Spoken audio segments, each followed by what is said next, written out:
Me and Blue, my car right there. I go into Canada on a boat.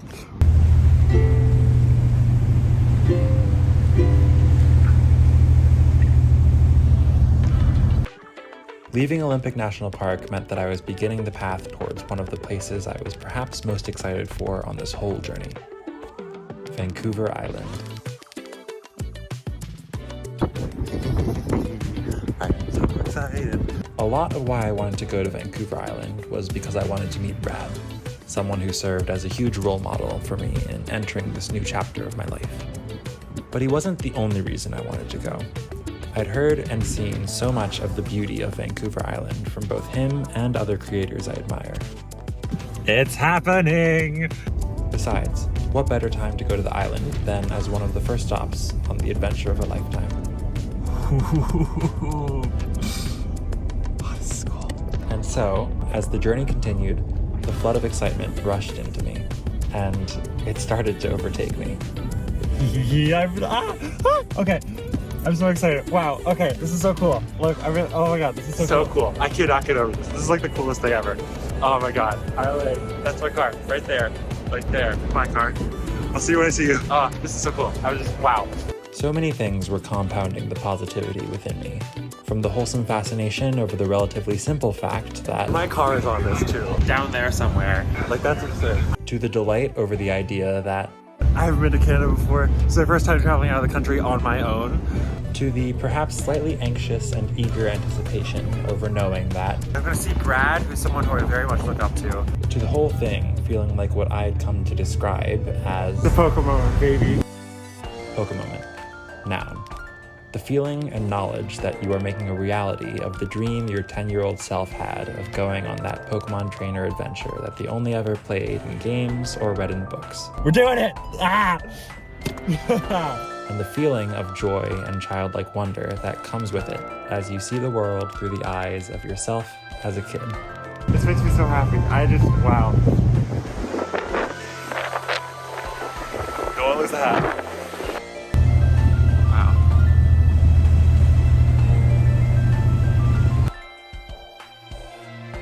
Thank you, and welcome to Victoria. Have a great rest of your day. Welcome to Victoria. That means I'm there in Canada. Wow.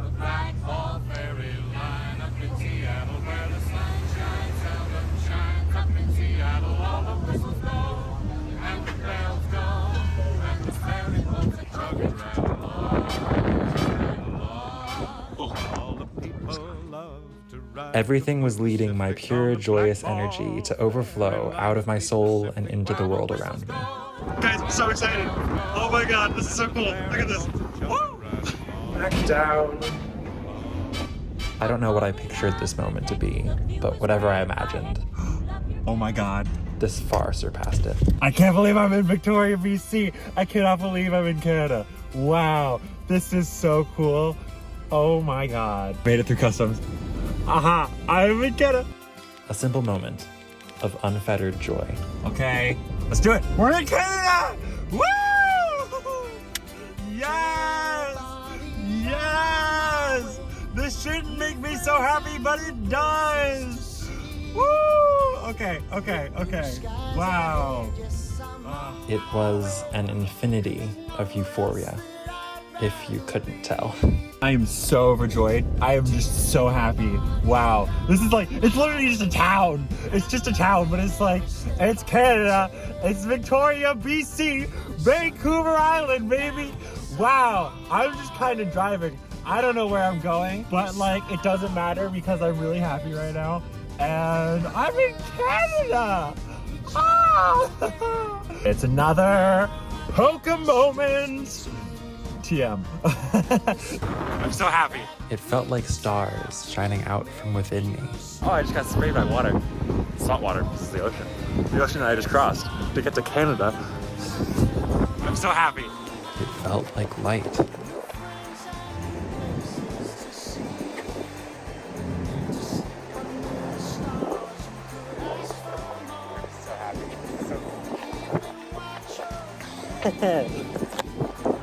I I'm just so happy. I'm in Canada, dude.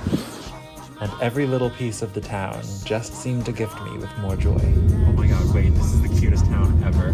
Oh my god, look at that building. Look at that building. Wow, that's a cool building, dude. Look at that building. That's a cool building. The architecture here, mwah, chef's kiss. I've been on this high for like at least an hour at this point.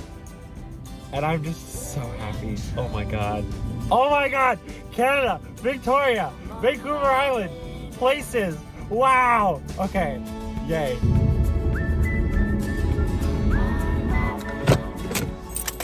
I'm trying to figure out the right way to describe how this town feels, like aura-wise. And like Olympic National Park, just straight up magic, like druid magic. And you could like feel it in your soul. Here it feels like there's a gentle undercurrent of magic.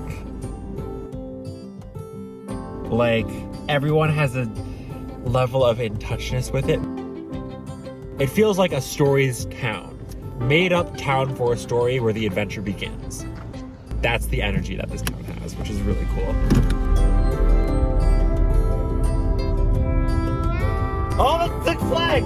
It's the flag with the leaf! That's cool! Oh my god. Big sweaty in the house. So I started this hike at 5, a little after. Sunset 7:20, which is when they will tow my car. So I gotta get to the peak by then. But soon thereafter, I passed a pair who said that the top was still a pretty far ways away, and I asked if they thought I could make it up and back in time. They didn't have a good answer, but they told me I'd know I made it to the top because I'd see a plaque on the rock there. I trekked on, but as time went on, I started to get concerned that I'd have to turn around before I even reached the top. It's gotta be up there, right? Right? I eventually took a short break, as I was starting to think that turning around might be best. But off to the side of the place I had paused to reconsider, there seemed to be something that could maybe possibly be an outlook. Definitely not the trail. I don't think this is it. But something worth taking a chance on, because I want to see the sunset, and this rock that I'm climbing on right now seems like it'll be a good view of the sunset. And it was quite possibly the best chance I've ever taken. This isn't the path anymore.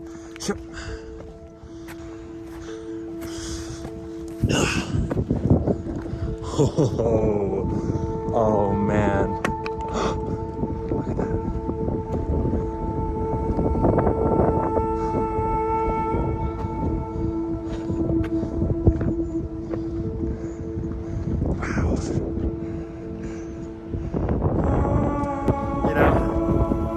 I don't care if this is it. It's it for me.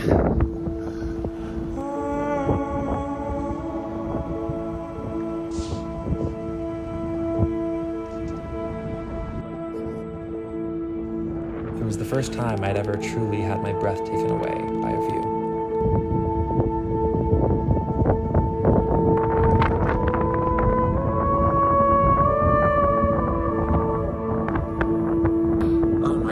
So gorgeous. I cannot believe how beautiful this is. I do not want to go.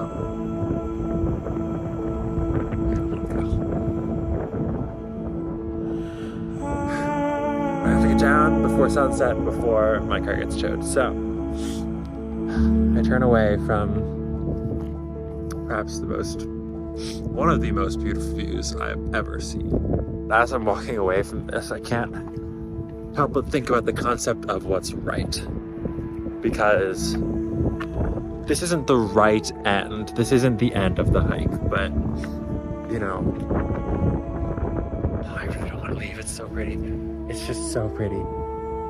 This wasn't technically the right end. Like, there's supposed to be a plaque. There wasn't a plaque there. You know, I had to duck through some trees to get here. See what I'm talking about? Like, I had to go through that to get there. And if I had tried to find the end, I probably wouldn't have before my alarm went off and before I had to start heading down. You know, so the right end would have been wrong for me. I think that's with a lot of things. There are paths that are right. There are ways that are the right way to do things, but every individual person is so unique and has such a unique path. Like if I had gone down the right path, I would never have found that beautiful spot.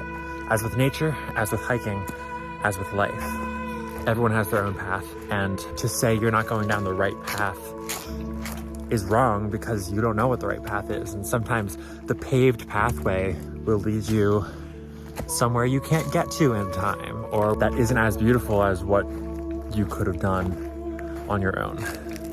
Feel free to stray from the path if you think it's going to take you somewhere beautiful, because very well could take you to one of the most beautiful places in the world. I don't know. Or maybe I'm just trying to make a metaphor out of something that doesn't deserve a metaphor. Who's to say?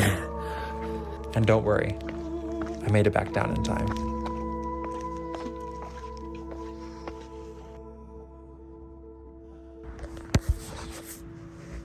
It's crazy because right now, I spilled my soup there as I was making it.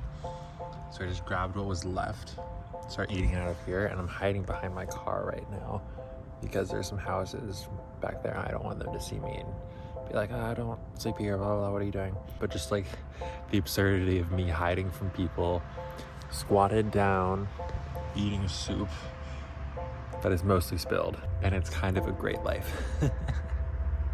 It's kind of a fantastic life to be living right now in the weirdest, most absurd way.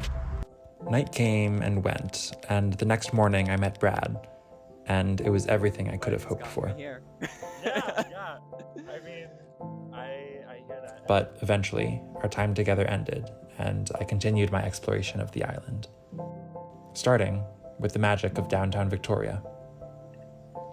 I had an absolutely fantastic meal. This was lovely. And I found a hike along the island's edge that looked out across the water and onto Olympic National Park.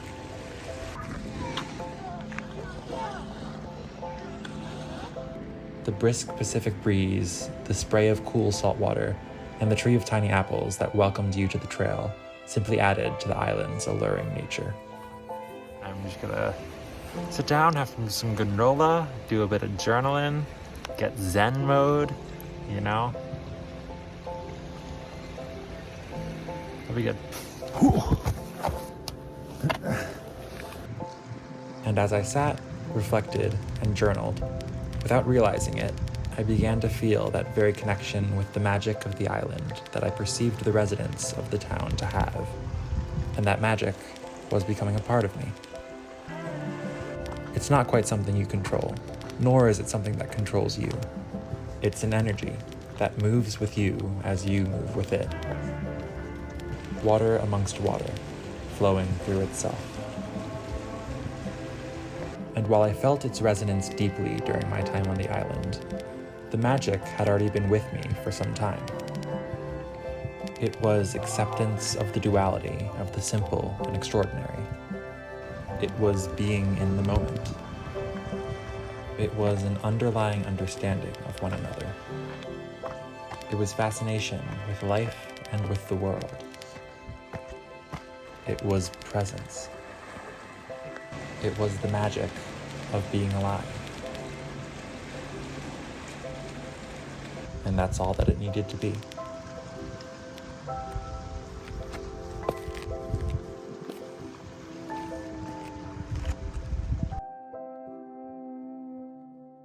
After the hike, well, I got hungry. So I'm sitting underneath the tiny apple tree, and I've been using my tripod as like an extended arm to like grab him. I got so many apples. This whole thing is gonna be at least 20. That's probably gonna be dinner, and that's like amazing. Like that's this life. This life is picking tiny apples from a tree after you finish your walk, and then having them for dinner. And I'm just so excited about it. Oh, it's someone with a leaf! Look at this! Look at this guy! Oh my god, this makes me so happy. Yay. It's so tiny too. It's like only a little bigger than my eye. Magic blossomed here, even in the simplest of things. From the people to the places, from the buildings to the nature, And from tiny apples to groceries. What? What? Huh? Canada, your groceries are weird. I literally came in here looking for a postcard, and now I'm just looking at all of the weird Canada foods. It's like even the normal stuff is like different. It was another moment of being a goofy, giggly kid on an adventure.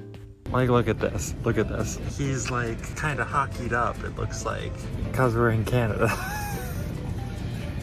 This is so dumb.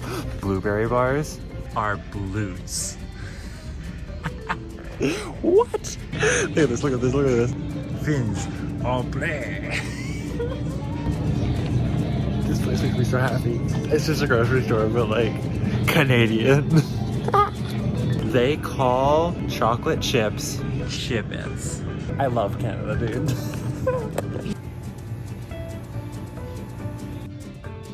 Ketchup flavored chips. Getting a large bag. If we don't finish, it's part of the experience. Oh god, that was not throw up, that was a burp. I just went to town on these. I still don't know if I like them or not. But I was like, well, I got them. And now I feel like I've had too many chips. And with my stomach now filled with tiny apples and ketchup-flavored chips, it was time to rest. And with that rest came the end of my time on the island. I am driving to get on the ferry to get off of Vancouver Island, which is kind of sad because I fell in love with this place. It is so beautiful and I really like it. It was a really good time. I saw some really beautiful places. I had some nice Zen moments. And I got to meet Brad. This part of the journey was pretty definitive. I feel like I grew in a lot of ways from it. So, and I'm getting on a ferry again with my car. That's cool. That I'm still gonna be like, ooh. And I'm grateful. So, in my last minutes, in my last seconds on Vancouver Island, thank you, Vancouver Island. Thank you, Brad. This place is amazing, and I hope to come back one day.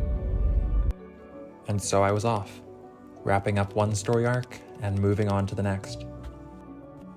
After leaving, I decided to stop at Vancouver, not Island. finishing off my tiny apples as I went. But somehow, Vancouver didn't quite match the feeling of the island. It's not that Vancouver was bad, per se. I had an enjoyable time there. It's just, the island was truly that special. Wonderful. Magical. But it seemed it was time to move forward.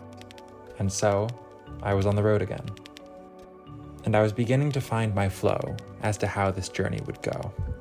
Accepting the uncertainty, embracing the magic, and welcoming whatever was to come. So, I continued down the road. But now, I moved headfirst, heart open, and ready for whatever was to come next.